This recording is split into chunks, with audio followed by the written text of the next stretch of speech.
असलं पाहिजे त्यांना साधू म्हणावं. जगाचा उद्धार करण्याची प्रवृत्ती साधूकडे असली पाहिजे त्यांना साधू म्हणावं. लोक आम्हाला साधू म्हणतात, आम्ही हरभरा भरीन पैनारा शब्द हो ऐका, जल संबंध त्याला धन्यवाद, जल नाही संबंध कालांदिनी जेवण करी जा.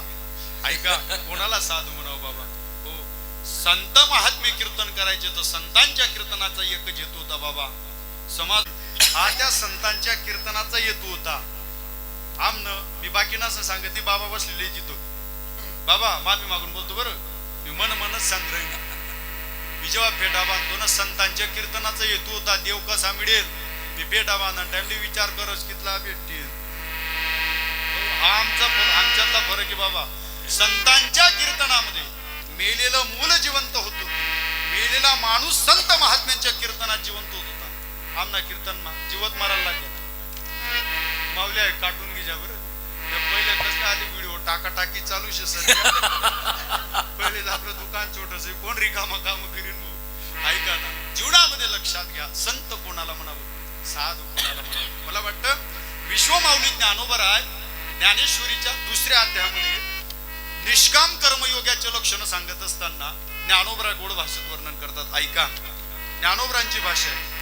तरी गेली आसेच न करी न पावता चाडदरी, जो सुनी चढवंतरू आणि मी माझी ऐशी आठवण विसरले जयाचे अंतकरण, पार्था तो संन्यासी जाण निरंतर, जो म्हणे ऐसा झाला संगे तोचे सांडिला, म्हणून सुखे सुख पावला अखंडित, आता ग्रह देत आगवे काही न लगे त्या जावे, जे घेते झाले स्वभावे निसंग म्हणून या, देखे अग्नी विजून जाय मग जे राखुंडी केवढू होय, तैते कापुसे दिवसे जी आपण तैसा असते उपाधी, नाकडी जे तो कर्मबंधी, जयाची आवृत्ती संकल्प नाही.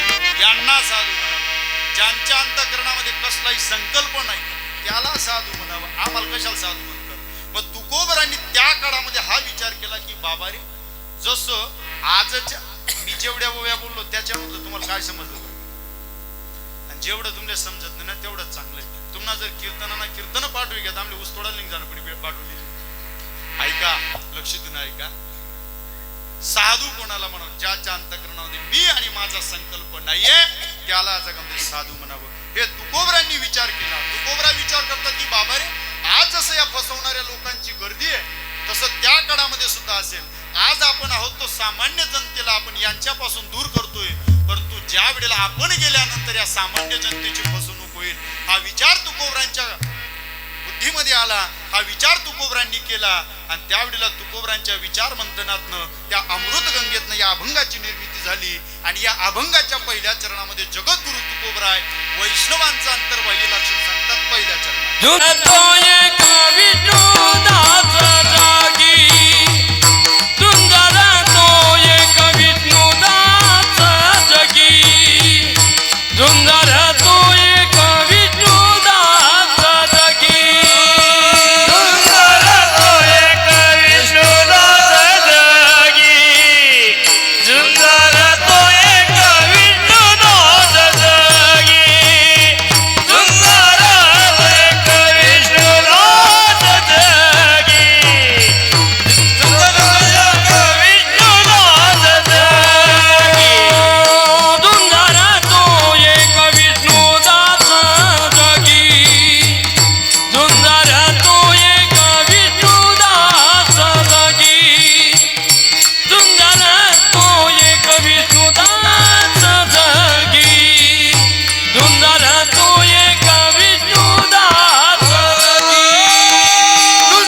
वास जगी पाप पुण्य अंगे नातडे त्या.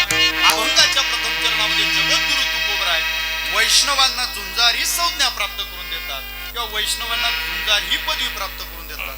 व्याकरण शास्त्राच्या दृष्टीने जर आपण बारकाईने विचार केला तर झुंजार या शब्दाला समानार्थी शब्द आहेत. झुंजार या शब्दाला समानार्थी शब्द आहेत लढवय्या, योद्धा किंवा वीर. वीर विठ्ठलाचे गाढे कडे काढ पाया. बारकाईने जर विचार केला तर तुकोबरा या अभंगाच्या द्वारा वैष्णवांना वीरच म्हणतात. काय म्हणतात? वीर म्हणतात. वीर सुद्धा दोन प्रकारचे आहेत बाबा. किती प्रकारचे? त्या कर्णाधीन प्लास्टिकने तलवार आली फिरत त्याने बरं वीर दोन प्रकारचे आहेत. पहिला आहे व्यवहारातला वीर आणि दुसरा आहे परमार्थातला वीर. व्यवहारातला वीर एखाद्या सोबत युद्ध करतो, त्या युद्धामध्ये समोरच्या व्यक्तीला मारतो, त्याच्यावरती विजय प्राप्त करतो, त्याला व्यवहारातला वीर म्हणतात. रामायणातील वीर आहेत हनुमंतराय आणि महाभारतातील वीर आहेत अर्जुन. अर्जुनाचं कौतुक करत असताना विश्वमाऊली ज्ञानोबा मला वाटतं ज्ञानेश्वरीच्या 18व्या अध्यायामध्ये अर्जुनाचं कौतुक करतात. महावीर आक्राक्षोई तुवा येते नागविले रणांगणी तो स्वभाव कोंदड पाणी जुळविल तुते. 11 अक्षोहिणी सैन्यासोबत एकट्या अर्जुनाने युद्ध केलं. एवढं सामर्थ्य अर्जुनाकडे होतं. अजून सांगू, मला वाटतं वाल्मिकी रामायणामध्ये वीरांचे 5 प्रकार सांगितलेत बाबा. किती प्रकार? 5 प्रकार. त्याग विरोधया विरो विचक्षणः पराक्रम महावीरो धर्मवीरो सदा. असे 5 प्रकार वीरांचे सांगितलेत बाबा. कोण? हे झाले व्यवहारातले वीर. काय? हे झाले व्यवहारातले वीर. हे समोरच्या व्यक्तीसोबत युद्ध करतात, त्या युद्धामध्ये समोरच्या व्यक्तीला हरवतात, त्याच्यावरती विजय प्राप्त करतात, तेव्हा त्यांना ही वीर ही संज्ञा प्राप्त होती. हे झाले व्यवहारातले वीर. मग महाराज परमार्थातले वीर नेमके कोण? तर ऐका, एखाद्या सोबत युद्ध करून एखादा व्यक्ती 10 लोकांसोबत युद्ध करू शकतो, त्याच्यावरती तो सहज विजय प्राप्त करू शकतो. परंतु आई काका, आपल्याच शरीरातील आपल्याच इंद्रियांसोबत युद्ध करणं सहज सोपं नाही. काय? सहज सोपं नाही. आपल्या शरीरामध्ये असणाऱ्या इंद्रियांवरती विजय मिळवणं सहज सोपं नाही. इंद्रियांवरती विजय मिळवणं फार कठीण आहे बाबा. मी सांगत नाही, विश्वमाऊली ज्ञानोबराची भाषा आहे. तैसे विषयांचे घर इंद्रिया सांडे ते थोर युगात होय ते वीर विराग सहाती. इंद्रियांवरती विजय प्राप्त करणं सहज सोपं नाही. साधू राहिला, मोठा विद्वान राहिला, ब्रह्मचारी राहिला, तरी सुद्धा त्याला सहजासहजी इंद्रियांवरती विजय प्राप्त करता येत नाही. बघा, पटण्याकरता तुम्हाला रामायणातला गोड सिद्धांत, महाभारतातला गोड सिद्धांत सांगतो, लक्ष देऊन ऐका. कशावरनं बोलतोय मी? साधूला सुद्धा इंद्रियांवरती विजय प्राप्त करता येत नाही. झोपी घ्यात का? जागेशच ना. हो, नाही तर बस बाबांनी सांगितलं आहे ना, आम्ही जपाका लिहिलं तसं न करार काका. ऐका, एक तर माल कसं आहे बाबा, हसडता येत नाही. काली तुमले हसण्याच्या आदरणे बाबांचंच कीर्तन आहे उद्या. हो विठाला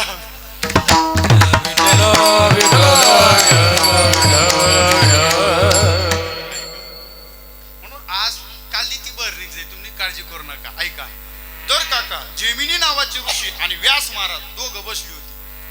आता व्यासांना कवित्व करण्याची शक्ती असल्यामुळे व्यासांच्या मुखातनं सहज एक श्लोक निघाला. तो श्लोक बोलण्याच्या अगोदर सर्व महिला मातांची माफी मागतो बरं. त्याचा अर्थ खूप आगळा वेगळा. ऐका, मात्रा स्वत्रा दुहित्रा वान विवेकासना भवेत बलवान इंद्रिय ग्रामो विद्वान समपि करशती. या श्लोकाचा अर्थ असा आहे काका, विद्वानाने सुद्धा एकांतामध्ये आई, बहीण आणि मुलगी यांच्या सोबत राहू नये, असा त्याचा अर्थ आहे. पण हे ज्या वेळेला जेमिनी ऋषींना ऐकलं, जेमिनी ऋषी म्हणे महाराज लिहिता येतं म्हणे, काही लिहित जाऊ नका. विद्वानाला कस काही इंद्रिय फसवतील म्हणे. हो, विद्वानाला सुद्धा इंद्रिय फसवतातच. म्हणे काहीतरी उदाहरण द्या म्हणे. मला 10 दिवसाचा कालावधी द्या. दिला बाबा 10 दिवसाचा कालावधी मस्तपैकी व्यासांना. आणि एके दिवशी जेमिनी ऋषी आश्रमामध्ये बसले होते, एकटे बसलेले होते. धो पाऊस पडत होता आणि संधी साधून व्यासांनी एका सुंदर तरुण मुलीचं रूप धारण केलं आणि जेमिनी ऋषींच्या आश्रमाबाहेर जाऊन उभे राहिले. हे ज्या वेळेला जेमिनी ऋषींनी पाहिलं त्या तरुण मुलीला, जेमिनी ऋषींच्या अंतःकरणामध्ये काम भावना जागृत झाली आणि ते त्या मुलीजवळ गेले आणि त्या मुलीला सांगितलं, बघ माझ्या सोबत लग्न कर. ती मुलगी म्हणे महाराज लग्न करायला तयार आहे, पण माझ्या धर्माची अशी रीत आहे, नवरदेवाने नवरीला पाठीवरती घेऊन 7 प्रदक्षिणा माराव्या लागतात. अहो भाऊ म्हणे 7 नाही 700 मारसू फक्त लग्नाला होकार दे. आधी तवा सांगतच परिस्थितीशी आधी बिन आधी जसं तसं तव बी होतं. मी बाकीला काय बोलत नाही. ऐका त्या वेळेला काका यानं सांगितलं म्हणे काळजी करू नको. यज्ञ कुंड प्रज्वलित करण्यात आला. त्या मुलीला पाठीवरती घेतलं. ती खरं मुलगी होती का? कोण होते ते? वा वा. त्या मुलीला पाठीवरती घेतलं. 1 प्रदक्षिणा झाली, 2 झाल्या, 3 झाल्या, 4 झाल्या, 5 झाल्या. 6व्या प्रदक्षिणाला ती मुलगी एवढी जड झाली जेमिनी ऋषींना तिचं वजन सहन झालं नाही आणि जर तडा कशी जमिनीवरती फेकल्याबरोबर बाबा मुलीचं रूप नष्ट झालं आणि पांढऱ्या शुभ्र दाढीवाले व्यास प्रकट झाले. आणि मग जेमिनी ऋषींनी व्यासांना पाहिलं. लज्जेने खाली मान घातली आणि सांगितलं त्यावेळेला व्यासांनी सांगितलं म्हणे महाराज सांगा आता विद्वानाला काम जागृत होतो का नाही? जेमिनी ऋषीने सांगितलं म्हणजे महाराज विद्वानाला सुद्धा काम जागृत होतो. हा श्लोक नष्ट नका करू. तर या श्लोकाला पुढे अंमलात आणा. सांगण्याचं तात्पर्य म्हणजे काका विद्वानाला सुद्धा इंद्रिय फसवतात. विद्वानाला सुद्धा इंद्रियांवरती विजय प्राप्त करता येत नाही. सहज सोपं नाही. सहज फार कठीण इंद्रियांवरती विजय मिळवणं. परम आदरणीय परमश्रद्धेय गुरुवर्य काव्यतीर्थ जगन्नाथांना पवारांनी या इंद्रियांना कुत्र्याची उपमा दिलेली बाबा. ते म्हणायचे जसं मी त्यांना बघितलं नाही बरं पण त्यांची ऑडिओ क्लिप ऐकतो. कसं आहे जे ना ऐकू त्यांना नाव सांगा. काल रिकामा काम करू एखादा विचारली जर आपलं ते रस्त्यावर दुकान कोण उपड करते सांगता येत नाही. ऐका त्यावेळेला बाबा जसं घरामध्ये आपण कुत्रा पाळतो. कुत्रा जर मालकाचं ऐकत असेल लोक कुत्र्याचंही कौतुक करतात मालकाचंही. वा वा वा अमक्या दादांचा कुत्रा त्यांचा ऐकतो. आणि जर उलट होई घेते मालकच जर त्या कुत्र्यानं ऐकायला लागेल जसं अगर कुत्रा त्याची म्हणू नका बरं महाराज आमले बोलणं रिकामा काली विचारतील मला रात्री जाणं. ऐका जर उलट झालं मालकच कुत्र्याचा ऐकायला लागला तर लोक शिव्या देतील. कुत्र्यानं ते कंबर मोडतीनं या भाऊ नव्या अंदाज सापडाव नाही. मग काका जसं कुत्र जर मालकाच्या ताब्यात असेल लोक कौतुक करतात. मालक जर कुत्र्याच्या ताब्यात गेला लोक शिव्या घालतात. अगदी त्याच पद्धतीने इंद्रिय रूपी कुत्रे जर जीवरूपी मालकाच्या ताब्यात गेले तर स्वर्गाची प्राप्ती आहे आणि जीवरूपी मालक जर इंद्रिय रूपी कुत्र्याच्या ताब्यात गेला तर नरकाची प्राप्ती. म्हणून इंद्रियांवरती फार कठीण इंद्रियांवरती विजय मिळवून. म्हणून महाराज म्हणतात या संत महात्म्याने या इंद्रियांवरती विजय प्राप्त केला. काम क्रोध बंदी कानी तुका म्हणे इंद्रियाचे धनी शिवाय त्यांना पाप पुण्याने सुद्धा संत महात्म्य बाधित होते. त्यांच्या हातून पाप क्रिया घडत नाही पण यदा कदाचित घडली तर बाबा ते पाप त्यांना लागत नाही. मग महाराज निर्माण झालेलं पाप कुठे जातं तर जे त्या संतांची निंदा करतात त्यांना ते पाप लागत असतं. पुण्याच्या बाबतीत सुद्धा तसंच आहे. संत हे देवरूप झालेले देव ते संत देवरूप झाले. त्यांच्या हातून पुण्य घडतं पण पुण्याची त्यांना गरज नाही.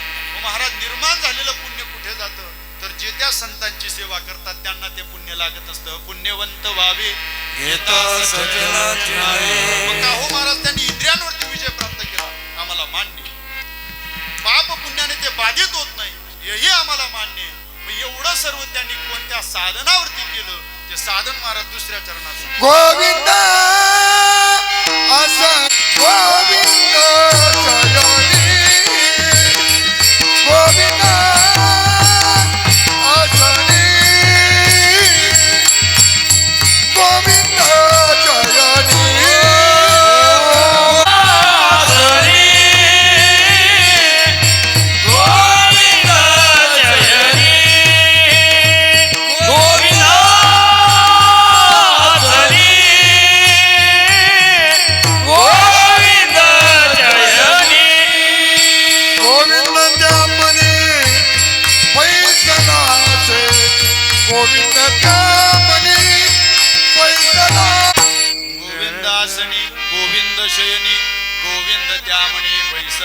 महाराज म्हणतात बाबा रे त्यांची गोविंद नामावरती प्रीत जडल्यामुळे ते अहोरात्र भगवंताचं चिंतन करतात.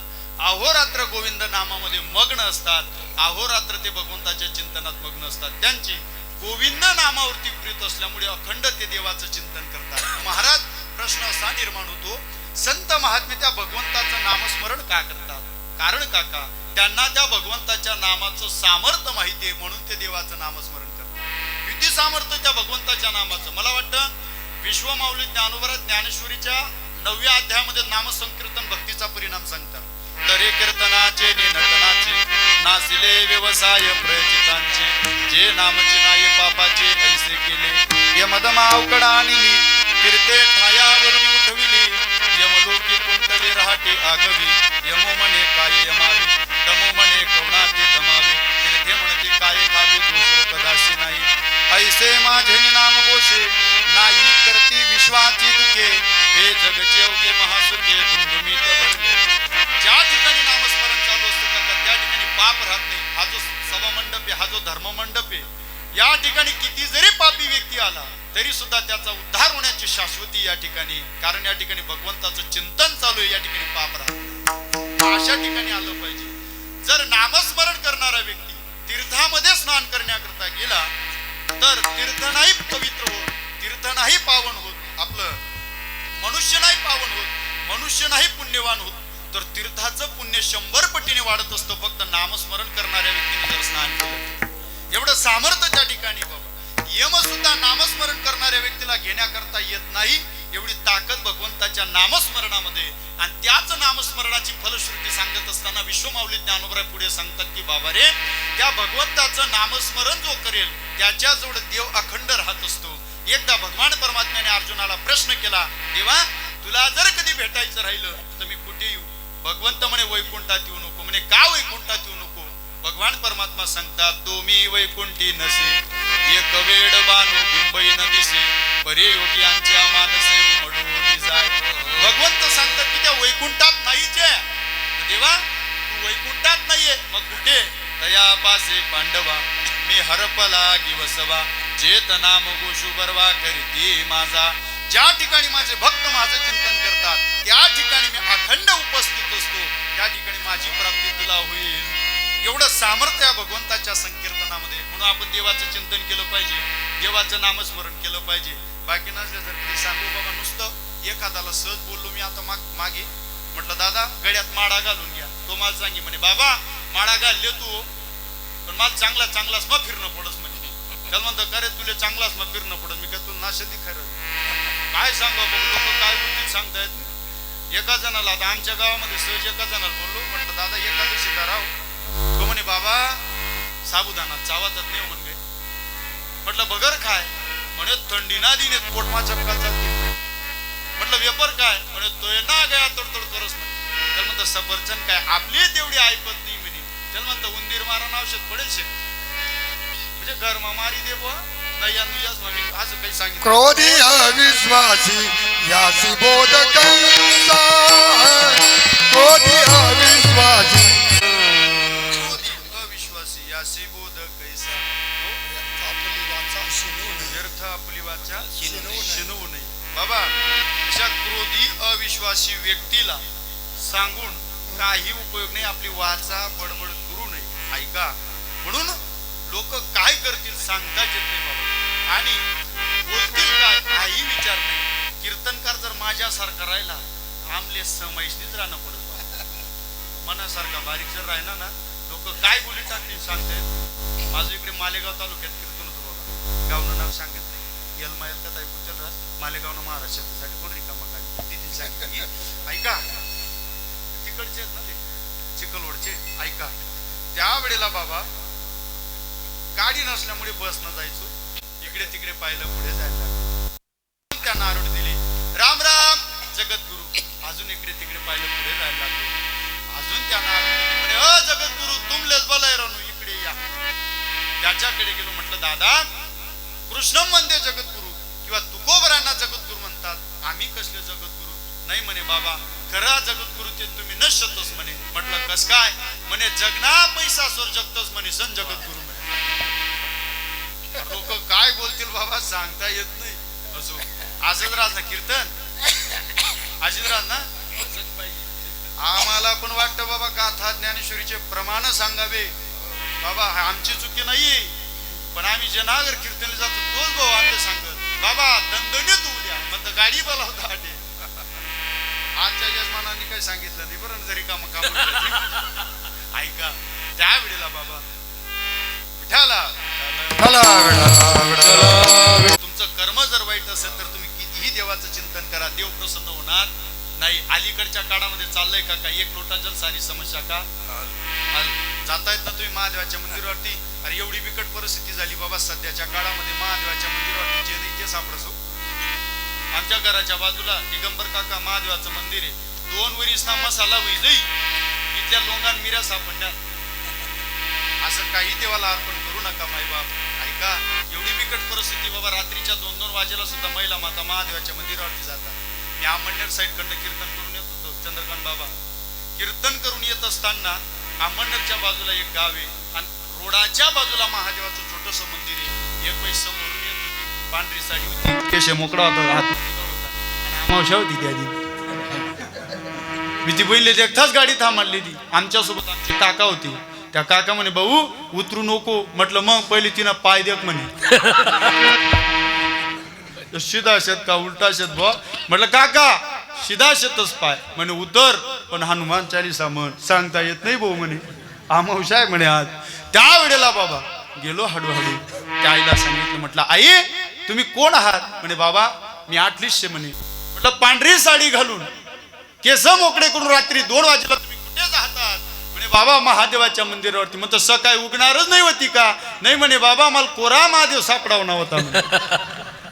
खरंच सांगा, ऐका, तो देव तुमची भक्ती पाहतो, तुमच्या मनातला हेतू पाहत नाही, तुमची श्रीमंती पाहत नाही, तुम्ही कधी जात आहात देवाकडे हे सुद्धा तो भगवान पाहत नाही. फक्त आणि फक्त तुमच्या अंतःकरणातला हेतू तो भगवान परमात्मा पाहत असतो. तुम्ही दुपारी 12 वाजेला जरी गेलात, फक्त तुमचा हेतू जर शुद्ध असेल, भगवान परमात्मा प्रसन्न झाल्याशिवाय राहणार नाही. म्हणून त्या भगवंताचं चिंतन करा, अखंड त्या देवाचं चिंतन करा. आणि या संत महात्म्यांनी काय केलं बाबा, या नामावरती त्यांची अखंड प्रीत होती, भगवंताच्या नामावरती त्यांनी अखंड प्रेम केलं. त्यांनी जागत असताना देवाचं भजन करतील यात नवल नाही, झोपेत देवाचं भजन करतील यात सुद्धा नवल नाही, स्वप्नात सुद्धा ते देवाचं भजन करत होते. पांडुरंग ध्यानी पांडुरंग मणी जागृती स्वप्नी पांडुरंग. एवढंच नाही, त्यांचं मुख देवाचं भजन करेल यात नवल नाही. त्यांची केस सुद्धा देवाचं भजन करत होते बाबा. त्यांची केस सुद्धा भगवान परमात्म्याचं नामस्मरण करत होते. भागवतामध्ये मोठा प्रसंग आलेला आहे. आता वेळेच्या अभावी पुढे चालतो, लक्षातून ऐका. केस भगवंताचं भजन करतील यात नवल नाही. जनाबाईने गाईचं शेण गोळा करावं आणि त्या शेणाच्या गौऱ्या जनाबाईने तयार कराव्यात आणि त्या गौरीतनं सुद्धा विठ्ठल विठ्ठल आवाज यावा, एवढं सामर्थ्य त्या संत महात्म्यांकडे असतं. विचार करण्यासारखी गोष्ट आहे काका. जनाबाईने तयार केलेल्या गौऱ्या विठ्ठल विठ्ठल म्हणेत, गौऱ्या विठ्ठल विठ्ठल म्हणेत, बिनपायण्या गौऱ्या विठ्ठल विठ्ठल म्हणत. हाय गौरी काहीच बोल. विठोबाचे नाम न उच्चारितो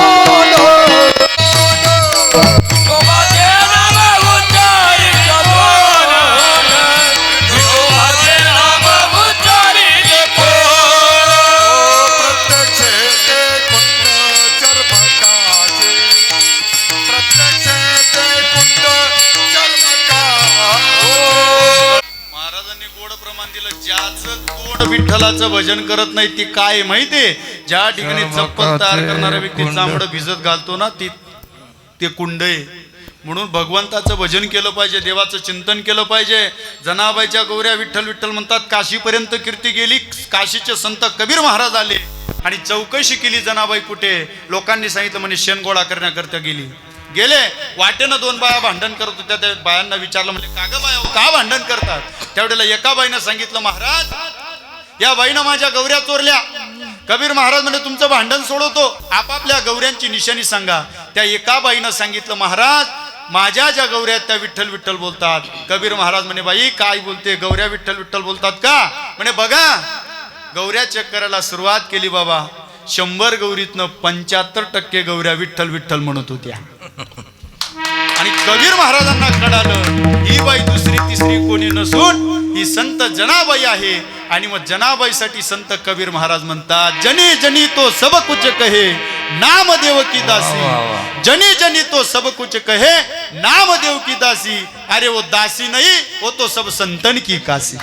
हो, एवढं सामर्थ्य त्या जनाबाईचं होतं काका. म्हणून भगवंताचं चिंतन केलं पाहिजे. अहोरात्र ते संत महात्मे भगवंताच्या भजनामध्ये मग्न असतात. अरे आपल्याच खानदेशामध्ये नंदुरबार नावाचा जिल्हा आहे. त्या नंदुरबार जिल्ह्यामध्ये संत दगाजी बापू होऊन गेले. अरे आपलं मूक देवाचं भजन करेल या नवल नाही तर संत दगावजी बापूंचा कमंडलू सुद्धा हरे राम हरे कृष्ण भजन करत होता. विचार करण्यासारखी गोष्ट आहे. विचार करण्यासारखी गोष्ट आहे. नुसतं टाळ्या वाजून समोरच्या व्यक्तीला प्रोत्साहन देण्यापेक्षा आपण त्या संत महात्म्यांसारखं भजन करा. हेच सर्वात मोठं प्रोत्साहन त्या कीर्तनकाराला असतं. हेच सर्वात मोठं प्रोत्साहन असतं. म्हणून भगवंताचं भजन केलं पाहिजे. अखंड त्या भगवंताच्या चिंतनामध्ये मग्न असलं पाहिजे. आणि संत महात्मे हेच करतात. गोविंदासनी गोविंद शयनी हो महाराज, हे त्यांचं अंतर्लक्षण सांगितलं. त्यांचं काहीतरी बाह्य लक्षण सांगा ना. तर महाराज म्हणतात ऊर्ध्व पुंड्र भाड कंठी शोभे माड कापीजे कडी काढ दया बेली. त्यांनी ऊर्ध्व पुंड्र भाड लावलेला आहे. उभा गंध लावलेला आहे. कपाळावरती सुंदर असा गंध आहे. गड्यामध्ये पवित्र तुळशी माडा आहे. आणि शिवाय त्यांना यम सुद्धा घाबरत असतो. कापेजे कडी काढ तया बेली गोविंदासनी गोविंद शयनी गोविंद त्यामणी बैसलासे विठोबा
विष्णुदास जगी पाप पुण्य अंगे नातडी त्या गोविंदासनी गोविंद शयनी गोविंद त्यामणी बैसलासे. झालेली सेवा विश्वमाऊली ज्ञानोबराच्या चरणी अर्पण करतो. वाणीला पूर्णविराम. बोलण्याच्या वागामध्ये काही वेळवाकडं बोललं गेलं असेल बुद्धीचा वाणीचा दोष समजा. बोलण्याच्या वागामध्ये काही वेळवाकडं बोललं गेलं असेल बुद्धीचा वाणीचा दोष समजा. चांगलं ज्ञान देण्याचा प्रयत्न केला गेला असेल माझे गुरुवर्य जिजय सत्सलाम आनंदरावजी बाबा माझे आई वडील यांचं समजा. माझं पूर्ण कीर्तन नाही ऐकलं चालेल. फक्त 2 मुद्दे ऐका. प्रथमतः मला एका गोष्टीचं खूप कौतुक वाटतं आणि एका गोष्टीचा खूप आनंद होतो. आपल्या खानदेशामध्ये खानदेश वारकरी सेवा मंडळ म्हणून एक सुंदर असं मंडळ कार्य करतंय सध्याच्या युगामध्ये. बघा मंडळ अनेक आहेत. मला कोणावरती टीका नाही करायची बरं का. परंतु या मंडळाचं एवढं सुंदर कार्य हे मंडळ आता सध्याच्या काळामध्ये ज्या गोष्टींची गरज या समाजाला आहे ती गरज हे मंडळ पुरवतोय. बाबा एक सांगू, रक्तदान शिबिर असतील, अनाथालय असतील, मूकबधिर मुलांच्या संस्था असतील, अशा अनेक संस्थांना या मंडळाने खूप सुंदर मोठा प्रतिसाद दिलेला आहे. आणि मला एका गोष्टीचं खूप गर्व आहे की माझ्या खानदेशामध्ये असं मंडळ स्थापन झालेलं आहे. बघा मी कशा मंडळाचा वैयक्तिक प्रचारक नाही, फक्त वारकरी संप्रदायाचा प्रचारक आहे. आणि जे माझ्या वारकरी संप्रदायाचं काम करत असेल त्याचा मला गर्व असला पाहिजे. खूप आदरणीय आमच्या नारायणआबांनी मला सांगितलं, म्हणले महाराज खूप कार्य त्या मंडळाचं आहे. आणि खरंच कौतुकाची गोष्ट आहे बाबा. खूप मोठं काम हे मंडळी करतात. अरे पुण्यापर्यंतच्या लोकांना त्यांनी त्या ठिकाणी पुरस्कार प्राप्त करून दिले. आळंदी सारख्या क्षेत्रामध्ये या खानदेशाचं नाव, या खानदेश वारकरी मंडळाचं नाव आळंदी सारख्या क्षेत्रामध्ये सुद्धा गेलं. एवढं मोठं सामर्थ्य या खानदेश वारकरी मंडळाने मिळवून दिलेलं आहे बाबा. म्हणून माझं तर एक वैयक्तिक मत आहे, नसतील त्यांची या ठिकाणी कोणी कार्यकर्ता मंडळी आलेले, पण जोरदार त्यांच्यासाठी एकदा जोरदार ताडी होती. ते तुमच्याकडनं कसली अपेक्षा करत नाही, फक्त तुमच्याकडनं त्यांना एकच अपेक्षा आहे की या समाजाने आपल्या पाठीशी राहिलं पाहिजे. चंद्र सूर्य आहे तोपर्यंत ते कार्य बंद पडणार नाही. म्हणून तुम्हाला एक विनंती आहे, त्या खानदेश वारकरी मंडळाच्या पाठीशी राहा. सुंदर काम करतायत. मला वाटतं वृद्धाश्रमालाही त्यांचं खूप मोठं योगदान आहे. ते मूकबधिर मुलांच्या संस्थेलाही खूप मोठं योगदान आहे. अनेक आता कोरोनाच्या कालखंडामध्ये त्यांनी जे व्यक्ती गेले, जे व्यक्ती त्या कोरोनामध्ये शहीद झाले त्यांच्या आई वडिलांचा सत्कार ठेवला, त्यांना आर्थिक मदत त्या ठिकाणी केली. असं अनेक कार्य हे मंडळ करतंय. म्हणून त्या सर्व मंडळींच्या चरणावरती कोटी कोटी दंडवत करतो. आणि महत्वाचे 2 शब्द सांगतो, तेवढे शब्द फक्त तुम्ही ऐका. माझं पूर्ण कीर्तन नाही ऐकलं तरी चालेल, फक्त 2 मुद्दे घरी घेऊन जा. वेळ होत असेल 5-10 मिनिटं होऊ द्या वेळ. वाईट ऐकण्यापेक्षा चांगलं जर कधी 5 मिनिटं जास्त ऐकलं तर कधीही जीवनाचं सोनं होत असतं. पहिला मुद्दा, मायबापाची सेवा करा. दुसरा मुद्दा, प्रत्येक मायबापाला विनंती आहे, आपल्या मुलांना संस्कार कमवून द्या. मुलांना या जगामध्ये संस्कार कमवून द्या. संपत्ती कमवून देण्यापेक्षा संस्कार कमवून द्या. संस्कार ही काळाची गरज आहे. जर तुमच्या मुलांना संस्कार असतील तर कोट्यावधीची श्रीमंती एका वर्षामध्ये प्राप्त करून देतील. पण जर तुमच्या मुलांना संस्कार नसतील ना काका, कोट्यावधीची इस्टेट एका वर्षामध्ये नष्ट करू शकतील. म्हणून संस्कार कमवून द्या. अरे एवढी बिकट परिस्थिती झालेली आहे बाबा. धुळ्याकडनं आमचा प्रवास होतो, रात्री 1:30 2-2 वाजेला मी इकडनं जात असतो हायवेने. 18, 19 वर्षाची मुलं दारू पिऊन फिरतात, हातामध्ये दारूच्या बाटल्या घेऊन फिरतात. बरेच मुलं आम्हाला म्हणतात, महाराज आम्ही दारू पितो, तुमच्या बापाच्या पैशाची पितो का? त्यांना माझं एकच सांगणे, दादा आमच्या बापाच्या पैशाची तू दारू पित नाही, पण दारू पिऊन तुझ्या बापाच्या अगोदर मरून जाशील याचं काय? त्या माय बापाने तळ हाताच्या फोडासारखं जपलेलं आहे तुला. त्या आई वडिलांची तर काळजी घ्या. प्रत्येक मुलाला सांगणं माझं, शासन, व्यसन आणि फॅशन या 3 गोष्टीच्या नादी लागून जीवन बर्बाद करू नका. तुमच्या ताकदीची उभ्या महाराष्ट्राला गरज आहे, उभ्या भारताला गरज आहे. अरे जाऊन बघा, भारत मातेच्या सीमेवरती 18, 19 वर्षाचे मुलं त्या ठिकाणी आहेत. त्यांना नाही काही, त्यांना नाही का बाप, त्यांना नाही का भाऊ, त्यांना नाही का बायको, सर्वांचा त्याग करतात आणि भारत मातेच्या सेवेकरता त्या ठिकाणी तैनात असतात. काय जीवन त्या मुलांचं असेल, काय जीवन असेल. या ठिकाणी ज्यांचा मुलगा आर्मीमध्ये असेल ना, त्या आई वडिलांना विचारा, सणासुदीला तुम्हाला गोड घास गेला का? अरे पुरणाची पोळी जर कधी असेल ना, ती पोळी सुद्धा त्यांना तिखट लागते. का लागते? ज्या मुलाला लहानाचं मोठं केलं तो मुलगा आपल्यापासून दूर राहत असेल, काय गोड लागेल त्या मायबापाला जेवण? विचार करण्यासारखी गोष्ट आहे काका. 50-60 किलोमीटरचा प्रवास करून थंडीच्या वेळेला, ज्या वेळेला मी घरी जातो ना, गाडीचा आवाज ऐकल्याबरोबर आमची आई ओट्यावरती येऊन उभी राहते, अंगावरती 2 चादरी टाकते आणि सांगते, बाळा एवढ्या थंडीने आला, तुला थंडी वाजत नसेल का रे? त्या वेळेला मनात विचार येतो, अरे 100 किलोमीटर प्रवास केला थंडीमध्ये तर माझ्या आईला झोप लागली नाही. रात्रीच्या 2 वाजता आमच्या अंगावरती चादर टाकते. ज्या मायचे लेकरू 0 डिग्री सेल्सिअस तापमानमध्ये जीवन जगत असेल, त्या आईची अवस्था काय होत असेल? विचार करण्यासारखी गोष्ट आहे. 7 दिवसाकरता जर भागवत कथेला कुठे बाहेर गेलो ना काका, आमच्या आईला झोप लागत नाही, लगेच आमच्या आईचा फोन येतो, का रे महाराज कधी येशील बाळा? तुझ्याशिवाय जेवण जात नाही, झोप लागत नाही, घरामध्ये सुनं सुनं वाटतं. त्यावेळेला मनात विचार येतो, अरे 7 दिवसाकरता घरातनं बाहेर निघालो तर आमच्या आईला झोप लागत नाही, जेवण जात नाही. ज्या मायचं लेकरू 7-7 वर्ष तिला बघायला मिळत नसेल, त्या आईची अवस्था काय होत असेल? विचार करण्यासारखी गोष्ट आहे.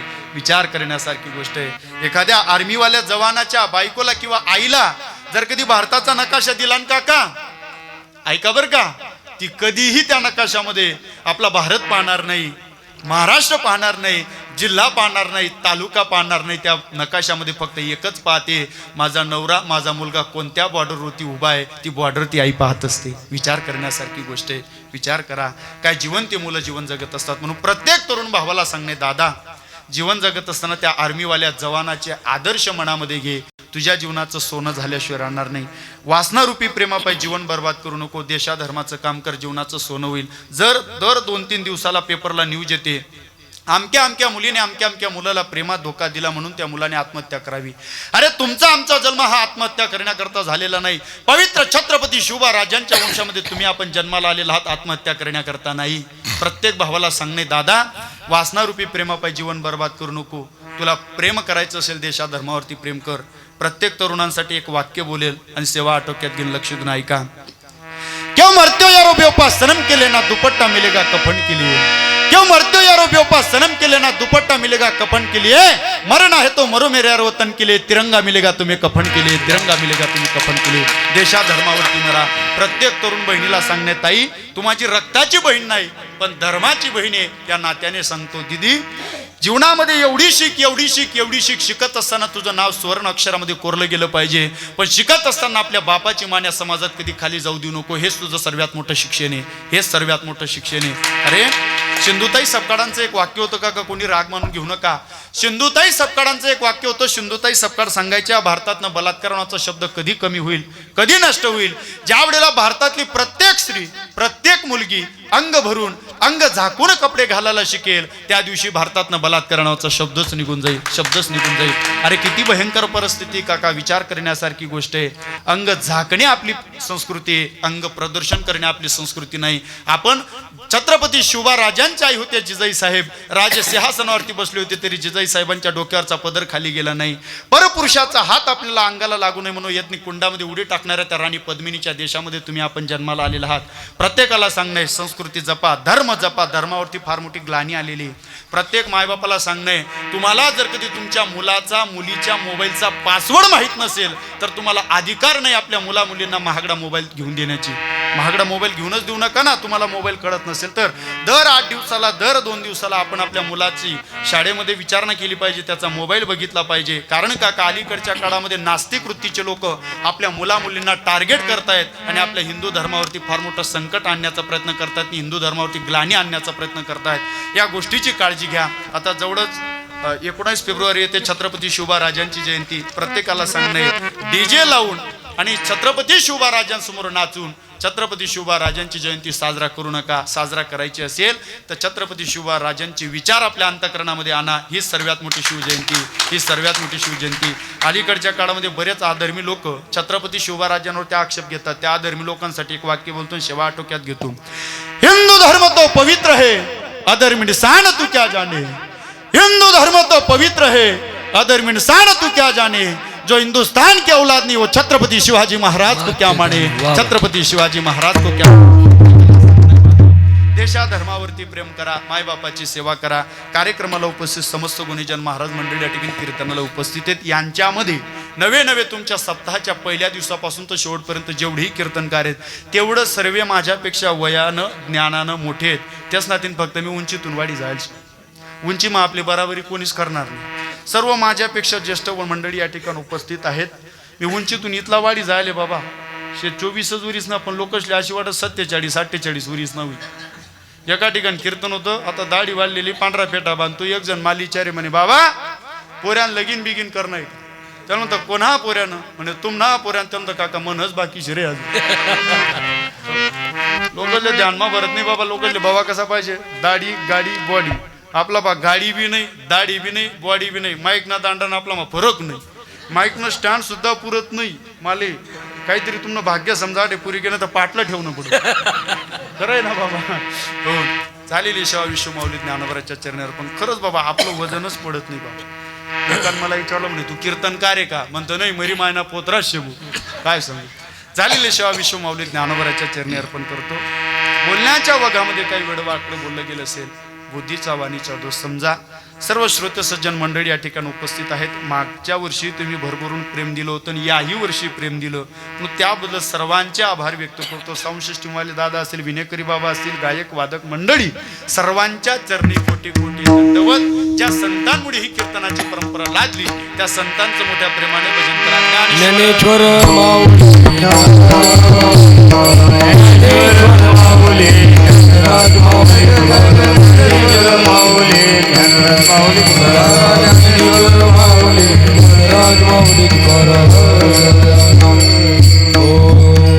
जय विठ्ठल जय हरी विठ्ठल, जय विठ्ठल जय विठ्ठल. महाराज तुम्ही